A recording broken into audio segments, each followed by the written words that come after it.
Allah Aydın Xırdalanlıya rəhmət eləsin. Amin. Ben bayaq da orada dedim, yenə deyirəm. Ondan sonra 40 tane şampiyon görmüşük. SMS-lə, SMS-lə. Aydın Ağa Səlimdən biz də olmuşuq orada, Kərim Oxumaz müəllim də oldu. Çox adamlar olub. Oradan qiymət alıb çempion olub. Aydının biz xətrini çox istəyirik. Heç buna deməyə ehtiyac da yoxdur.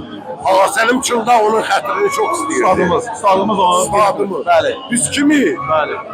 Biz də onun xətrini çox istəyirdik. Allah rəhmət eləsin. Həyatda olur belə şeylər. Hacı, Allah sənə can sağlığı versin. Hacının sağlığını qədrini bilək. O bizim ağsaqqalımızdır, o bizim ürəyimizdir. Allah onu qorusun. Hər zaman toylarda görəm hacını. Allaha and olsun, çox sevinirəm. Hacı. Allah Aydın balaya uzun ömür, can sağlıq versin. Var olasın, sənə desin. Oyun olsun balaca Aydının böyük toyunu. Amin, hacı. Qismət olsun. Allah ömür versin. Var olasın, hacı. Allah sənə var olasın. Var olasın.